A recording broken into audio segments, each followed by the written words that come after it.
Magandang araw mga bata! Magandang araw po, Guro. Mga bata, bago natin simulan ang ating talakayan ngayon, magsitayo po muna tayo para sa ating panalangin. Sa ngalan ng Ama, ng Anak, ng Diyos, Espiritu Santo. Amen. Ama namin, sumasalangit ka, sambahin ang ngalan mo, mapasa amin ang kaharian mo, sundin ang loob mo dito sa lupa para na lang sa langit. Bigyan mo po kami ng aming kakanin sa araw-araw, at para na pagpapatawad namin sa nagkakasala sa amin. At huwag niyo po kami iadyas sa lahat ng masasama. Amen. Sa ngalan ng Ama, ng Anak, ng Diyos, Espiritu Santo. Amen. Bago po kayo umupo, pulutin po muna ninyo ang mga basura sa inyong harapan at itapon ito sa tamang basurahan. Naiintindihan niyo ba mga bata? Opo, Guro. Ngayon, maaari na kayong umupo. Salamat po, Guro. Mayroon bang lumiban sa klase ngayong araw, mga bata? Wala po, Guro. Mabuti kung ganun. Ipagpatuloy niyo lang ang pagpasok sa paaralan. Ngayon, may ibinigay ba akong takdang aralin para sa inyo kahapon? Wala po, Guro. Kung ganun, tayo ay magpatuloy na. So, bago tayo dumako sa bagong talakayan, ngayong hapon, magbaliktad na muna tayo kung ano nga ba ang tinalakay natin kahapon. Ano nga ba ulit ang ating tinalakay kahapon, Rhea? Pagsunod sa utos ng magulang at nakakatanda po, Guro. Magaling! Ang ating tinalakay kahapon ay patungkol sa pagsunod sa utos ng magulang at nakakatanda. Para sa ating pagbabalik-aral, sabihin ang tama kung ang sinasaad na gawain ay pagsunod sa utos ng magulang at nakakatanda. At mali naman kung ito'y hindi. Maliwanag ba mga bata? Opo, Guro. Pakibasa ang unang pangungusap mga bata. Sinusunod ko ang utos ng aking mga magulang sa pag-aaral ng mabuti. Ito ba ay tama o mali? Tama po, Guro. Magaling. Pangalawang pangungusap, pakibasa po. Hindi ko sinusunod ang utos ng aking lolo na maglinis ng bahay dahil naglaro ako ng computer games. Ito ba tama o mali? Mali po, Guro. Magaling mga bata. Pakibasa ng pangatlong pangungusap.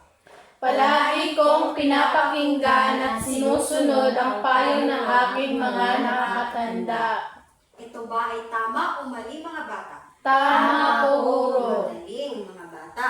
Mayroon pa bang mga katanungan patungkol sa ating tinalakay kahapon? Wala na po, Guro. Mabuti. Inaasahan kong malinaw ang ating tinalakay kahapon. Ngayon, nais kong paalalahanan ang lahat sa ating alituntunin bago magsimula ang ating klase. Mga bata, pakabasa ng ating alituntunin. Makinig at sumunod sa guro. Itaas lamang po ang kamay kung sasagot o may katanungan. Respetuhin ang guro at kapwa mag-aaral. Maliwanag ba ang ating alituntunin, mga bata? Opo, Guro. Maasahan ko bang susundin niyo ang mga nakasulat sa ating alituntunin? Opo, Guro. Mabuti kung ganun. Ngayon, bago tayo dumako sa ating bagong aralin, may ipapakita akong larawan para sa inyo. Ang inyong gagawin ay hulaan at ilitasin ng maayos kung ano ang nasa larawan na inyong makikita. Ito po ang unang larawan. Ngayon, may katanungan ako. Ano ang inyong nakikita sa larawan? O yung pagmasdan ng mabuti? Teacher, Yes, Jonah? ang babae po ay tinutulungan yung lalaki na maglakad. Tama, Jonah. Magaling. How about, paano naman ang ikalawang larawan? Guro, Yes, Ria? sinira po ng lalaki ang laruan ng batang babae, kaya po ito umiiyak. Tama. Kaya umiiyak ang bata dahil sinira ng nakakatandang lalaki ang kanyang laruang dala-dala. Paano naman ang pangatlong larawan? Yes, Emily? Tinutulungan po ng dalawang bata ang lolo na bumaba po sa hagdan. Tama, Imalin. Ang dalawang bata ay tinutulungan ng kanilang lolo sa pagbaba ng hagdan. At ang ikaapat, Teacher, yes, Angel? Ang dalawang bata po ay nag-aaway at nagsusuntukan. Mga bata, gagawin niyo ba ang ganitong nakikita niyo sa larawan? Hindi po, Guro. Tama, huwag kayong makikipag-away. So, napakagaling. Lahat ng inyong sinabi ay tama. Magbigay ng tatlong palakpak para sa ating Sarili. sarili. Yun, Jonah. Kaya naman, sa araw na ito, ang tatalakayin natin ay patungkol sa pagpapakita ng kabutihan sa kapwa. Pero bago ang lahat, sabay-sabay ninyong basahin ang ating layunin. Mga bata, pakibasa. Maipaliwanag ang kahalagahan ng pagtulong sa kapwa.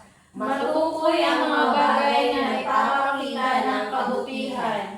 Mailawan ang mga bagay na nagpapakita ng kabutihan.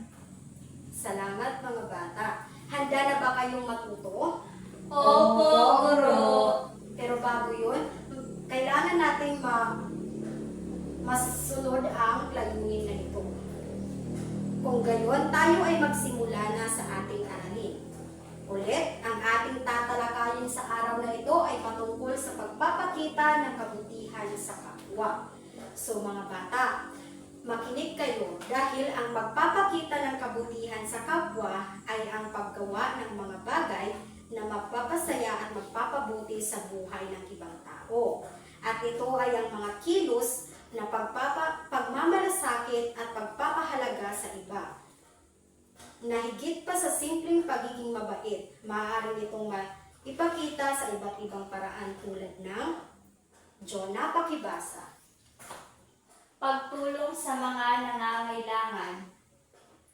Pagiging mapagbigay, pagiging matapat at mapagkakatiwalaan, paggawa ng mga bagay na nagpapasaya sa iba, paggalang sa karapatan ng iba, at pagiging responsable sa sarili at sa kapwa. Ito ba ay sinusunod niyo bilang isang mabuting mamamayan o isang mabuting tao? Opo, Guro. Mabuti kung gayon. Ngayon, mayroon akong pangungusap na inihanda para sa inyo. Kaya mga bata, pakibasa. Binigyan ni Ana si Maria ng kanyang baon na biskwit. Ngayon, may katanungan ako. Ano ang ginawa ni Ana kay Maria? Ano ang binigay ni Ana kay Maria? Biskwit po, Guro. Tama, binigyan niya ito ng pagkain o biskwit. Mabuti ba ang kanyang ginawa? Opo, Guro. Tama, ito ay mabuti. Sa pangalawang pangungusap, pakibasa mga bata. Tinawanan ni Mark ang umiiyak na si Angelo dahil nadulas ito. Tama ba ang ginawa ni Mark kay Angelo? Hindi po, Guro.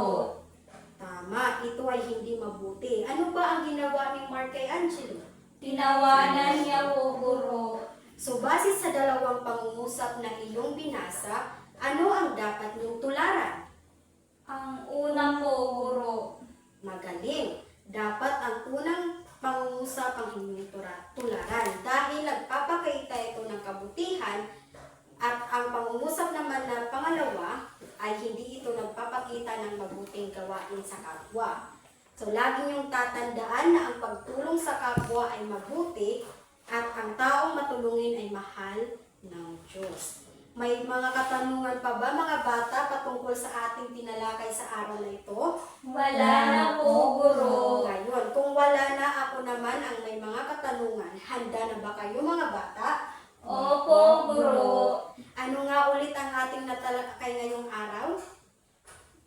Yes, Jonah? Pagpapakita ng kabutihan sa kapwa, teacher. Magaling. Sino sa iyo ang makapagbigay ng halimbawa sa pagpapakita ng kabutihan sa kapwa?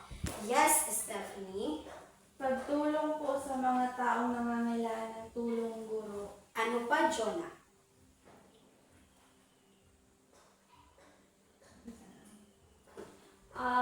Pagbibigay po ng pagkain, teacher. Magaling, Jonah. So, tandaan nyo inyong lahat mga bata. Magaling mga bata, tama ang inyong mga sagot.